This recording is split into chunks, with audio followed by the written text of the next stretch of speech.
Welcome back to my channel mga idol.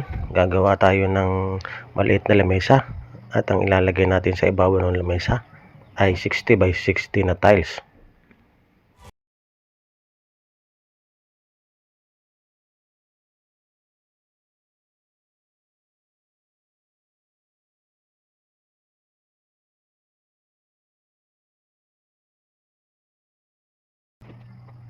Una nga pala natin kinuha ay kumuha tayo ng kahoy na may sukat na 2 by 3. Sinukat natin muna dito ay yung haba ng paa. Pagkasukat natin ng dalawang putol, hatiin natin yan sa gitna para magkaroon tayo ng 4 na paa. At ang taas nga pala nito mga idol ay sinukatan ko lang siya ng 2 feet. Dahil wala naman tayong kompletong power tools, mano-mano lang ng ating paglalagari dito.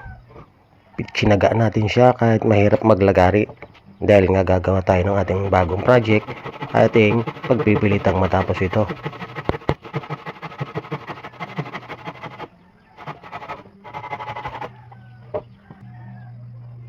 Nakompleto ko na nga putulin yung paa. Yan, sinukat natin yan sa gitna at yan ay hahatiin natin para magkaroon tayo ng kompletong paa. Kung hindi nyo matatanong mga idol, nagkapaltos-paltos sa mga kamay dito dahil sa paglalagari. Nakompleto na rin natin yung ating mga gagamiting kahoy.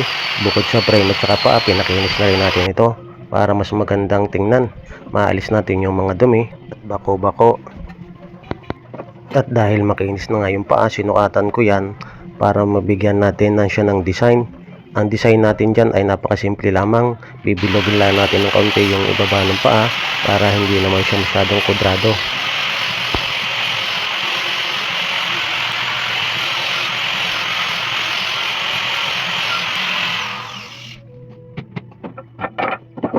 Dahil nakompleto na nga natin yung ating paa at saka frame, bubuo tayo ngayon ng square. Diyan tayo susukat sa tiles para ating lalagyan ng stopper yung kahoy para hindi nabibingot yung tiles sa gilid.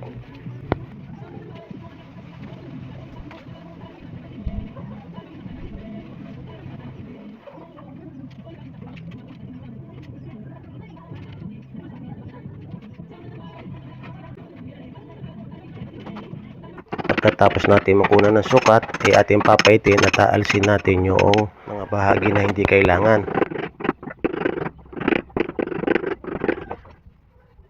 Saktuhan nga lang pala mga idol ang lalim ng aking inukit sa kapal ng tiles para maprotektahan niya yung gilid at hindi na basta nabibingot o makasugat yung gilid ng tiles.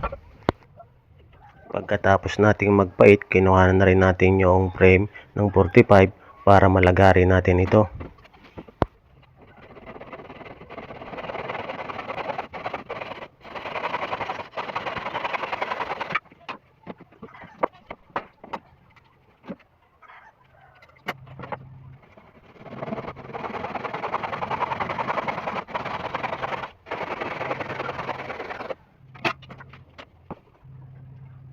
Pagkatapos nating lagarin ng 45, bubuuin uli natin siya ng pa-square at para ilagay natin uli yung tiles, titingnan natin kung saktuhan lang ba yung ating inukit at iniskwala. Dahil wala naman tayo sa shop, kailangan natin magmano-mano sa pagsukat.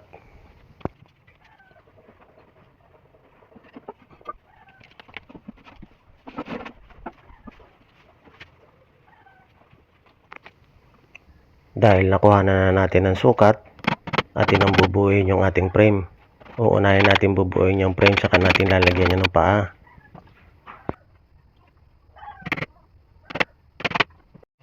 At pagkatapos nating mabuo yung frame at nalagyan ng mga paa, lalagyan natin siya ng brace para magkaroon ng tibay ang ating ginagawang lamesa.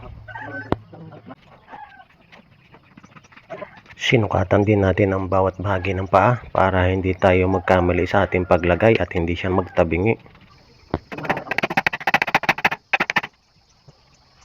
Nakompleto na nga pala natin mga idol ang ating ginagawang frame ng lamesa.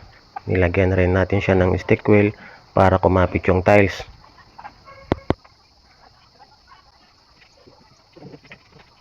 Ilalagay na nga pala natin mga idol ang ating 60 by 60 na tiles ito sa ating ginawang frame ng lamesa.